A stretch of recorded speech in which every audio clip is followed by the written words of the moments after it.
buddy Rich one of these videos, and it's amazing, right? He's playing his stuff. He's going over to here, but he had this.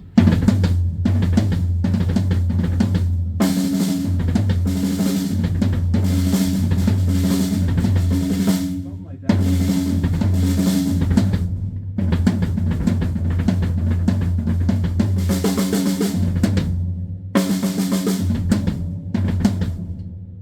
So, what the heck's he doing? He could only be doing that because there's in there, you know? So the pedal being tight like that, and the head got a response, you know? So you can get this pretty fast.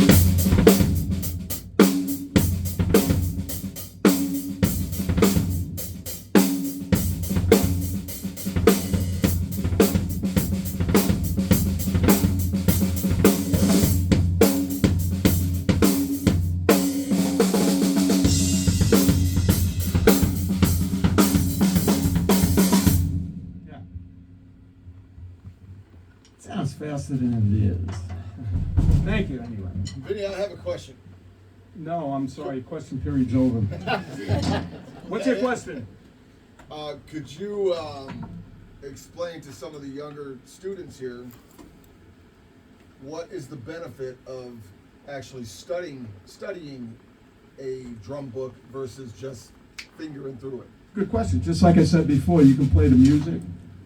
And you're not really developing so much. You may be developing playing to the CD or whatever. But when you study, this would be studying the stuff I'm showing you. Like, you go, okay, what else can I do? And it makes you think and makes you practice it. And then if you go through books, I went through some books from the legendary books, one called Stick Control, one called Syncopation. And those books were written in 1928. And in the front of the book it says, practice each exercise 20 times. And you go, that's no problem. I mean, the first one was like just sticking combinations, like or right, paradiddles, try to do that for 20 times without something else coming in your head. You know, oh man, I gotta call, I gotta send an email, I gotta check my email, I'm gonna make some meatballs tonight. And I got up to like bar 12. And you go, man, that's why you gotta focus and concentrate on that stuff. And I used to not rush through the book. So I know some people go, I went through that book. Really? How long? I did it in like 3 weeks. Really? Okay. Because I did like 2 pages in a week and studied the 2 pages. Just kept going up and down, then went to my drum lesson. When I took drum lessons, it was $5 a lesson. The books were $1.50. It's like amazing. So that's the difference with studying. Studying, you're really studying, like studying a book or a math book or something. You want to learn how to do this stuff without writing it on the back of your hand or something, you know.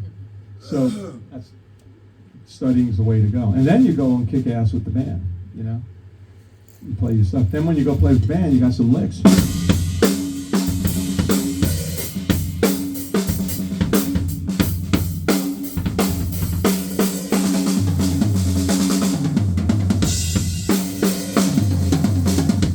got another one. That's just a triplet.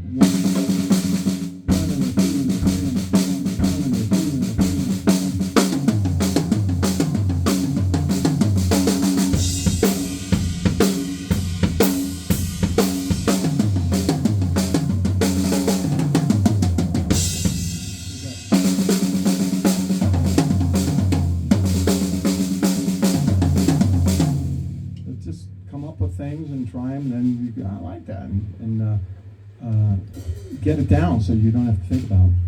That's how you develop a style, because you can't really develop a style from the books or the records. Your style is your own thing, your licks and all that shit. So, any other questions? No questions?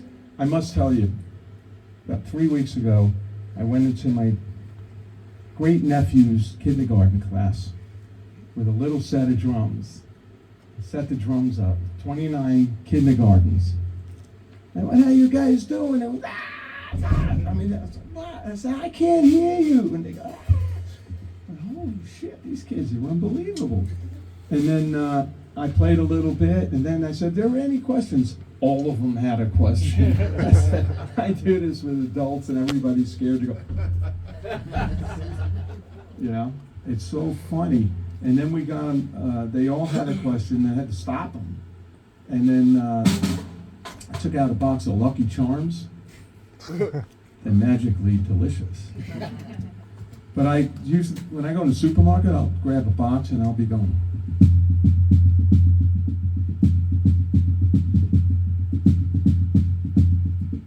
And I'm thinking everybody must be grooving on this, like there's something in the head, but then I realized, no, it's you. And I played the box. I went, clap, you ready?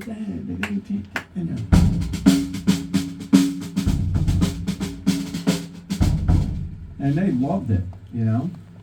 And then I said, who wants the box after I'm done? And they all went crazy. Then we played We Will Rock You.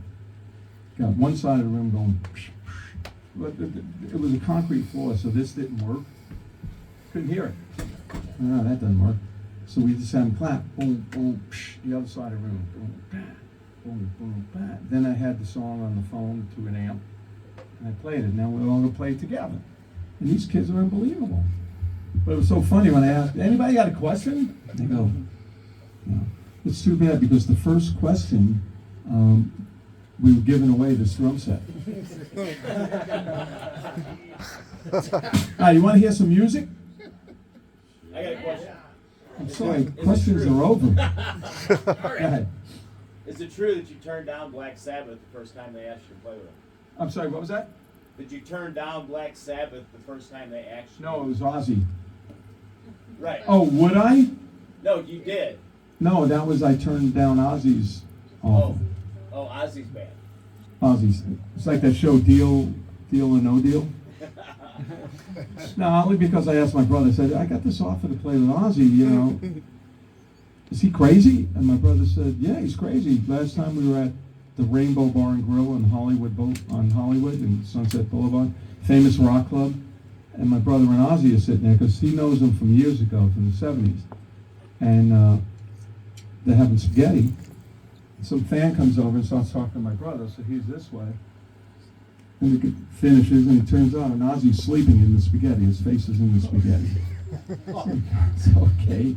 Now I'm going to go fly all the way over to England. I've never been there before. I was 22 years old, so I've been to Canada, but not England. I thought, I don't know, maybe he's crazy, you know. So I actually turned it down.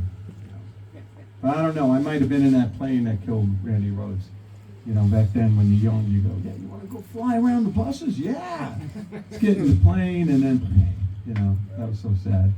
And actually that day, we had a gig booked. It was an arena, Black Sabbath, sold out show, but it was fogged in and the planes weren't leaving.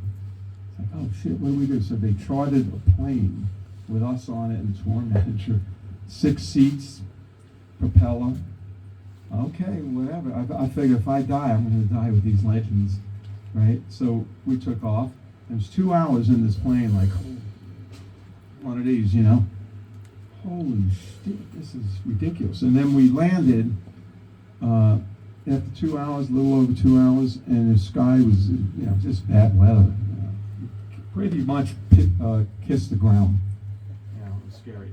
And then they said, did you hear what happened? Aunt Randy?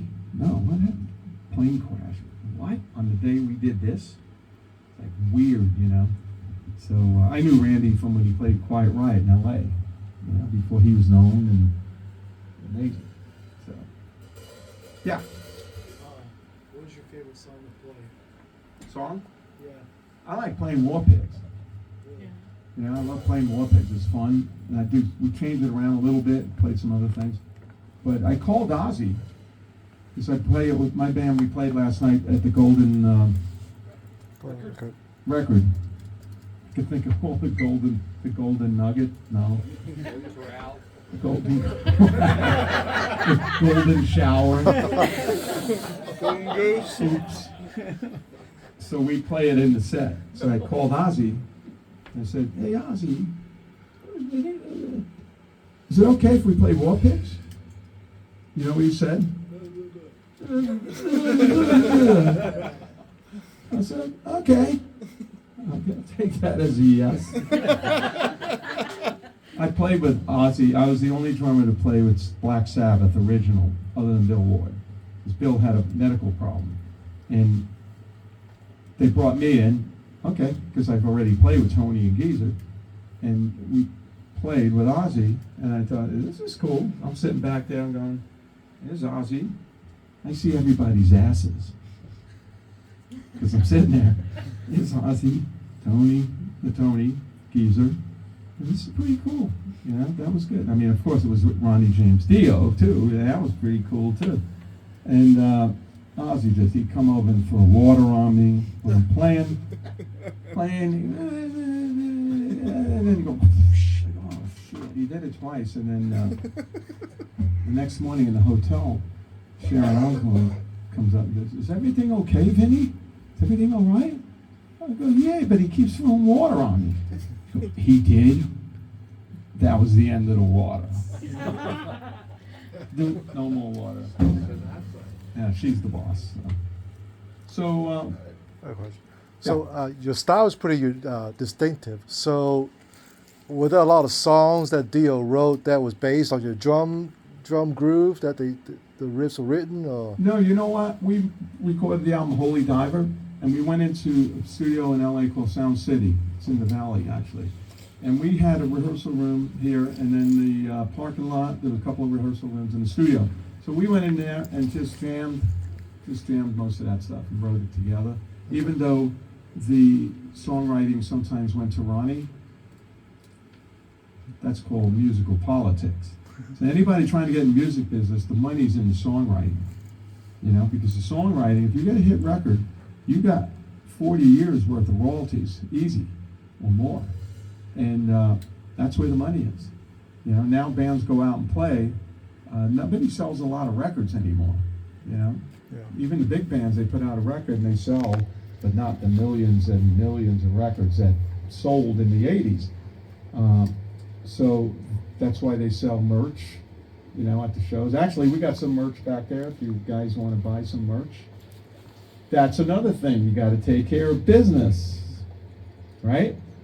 So when you're in a new band, you want to try to get something that says, if you wrote songs, okay, I'm going to take my share of those songs and get my own publishing company. You just do it yourself and get somebody to collect it for you so the money goes to your house, not to some shyster manager, or, because, you know, managers can go, hey, okay, I'll see you guys later, you know, and leave, and then they're getting all your checks.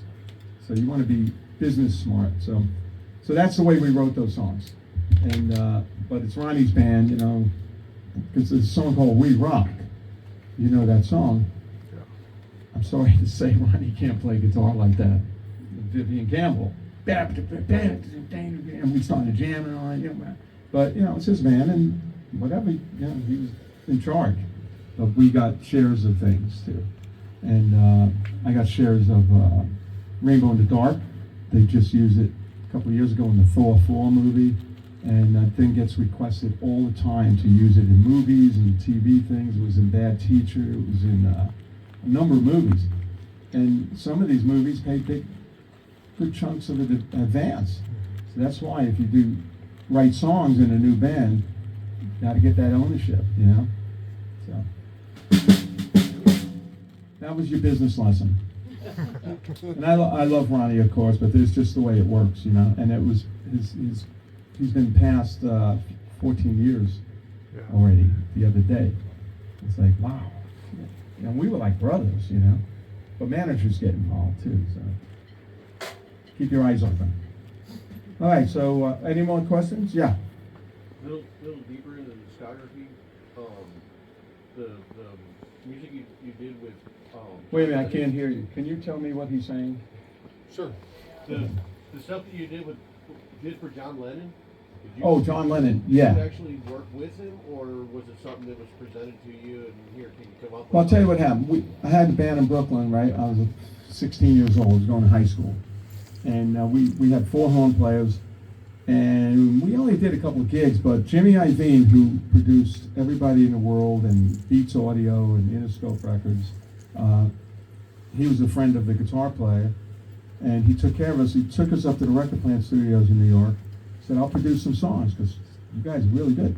Produced the songs, and then the owner of the Record Plant Studios signed us to a management deal, gave us a big room, like bigger than this, to rehearse in Manhattan. That's unheard of because it's Manhattan and it's expensive. So we were there almost every night. And one night, Jimmy calls up and goes, hey, can you guys come down and do hand claps? We go, sure. So we go down. There's 9 of us, 4 horn players, keyboard, singer. We go down and we see John Lennon in the booth. Oh my God. And we put the headphones on. Now he's talking to you. He's telling you where to clap. He wants the claps on. The song was Whatever Gets You Through the Night with Elton John and John Lennon. So we did the hand claps, and then we finished, but we weren't fanboys. We just said, thank John, so nice to meet you, blah, blah, blah, that thing. And we went up back to the room. So he was wondering, where did you get 9 guys to do hand claps in 5 minutes? Because they didn't have computers with hand claps back then. So a couple of days later, we're rehearsing, and John comes walking in, sits on the step right in front of me, right over there. I remember my muscles cramping. Oh, shit, Johnny Lennon, thank God. And he used to come out, come hang with us, and I smoked a couple of joints with him. I don't smoke anymore. And he wanted other things. I didn't do that. He wanted coke. Yeah, got a cool joint here. So we played pool with him. We did everything. Then he asked us to do 3 videos. We did 3 videos with him. Then he produced one of the singers at the record plant. We were the band, so we worked with him as producer. And then he asked us to do a live TV show that was going to be shown around the world. And TV show was with salute to Sir Lou Grade. And Sir Lou Grade was an English guy that was a millionaire entertainment guy, and John didn't like him. John thought he was two-faced. So he said, all right, we're going to go get masks made of your face, and we're going to put them on the back of your head with no hair. So this would be 2 faces and no hair and black jumpsuits, shiny. He's going to wear a red jumpsuit, but he'll have his hair. Because he wanted to send a message to Sir Lou Grade, who's two-faced. So next thing you know, we'll go in a van with him to go get the mask made. Go get in the van with him the next day, get fitted, all of us for the jumpsuits. It's like, okay, this is pretty cool. And then it was a black tie affair at the New York Hilton. And the mayor was in the audience, Shirley MacLaine, Tom Jones, everybody in tuxedos. And they introduced John Lennon. They go, and here's John Lennon. And they called us, etc. The name of the band was Bomf, B-O-M-F, because we didn't have a name. It was Band of Mother Big Newtons. You know. Mother Fathers. That's good too. Where were you back then? So we did the show, and that people were stunned when we came out looking like that, you know.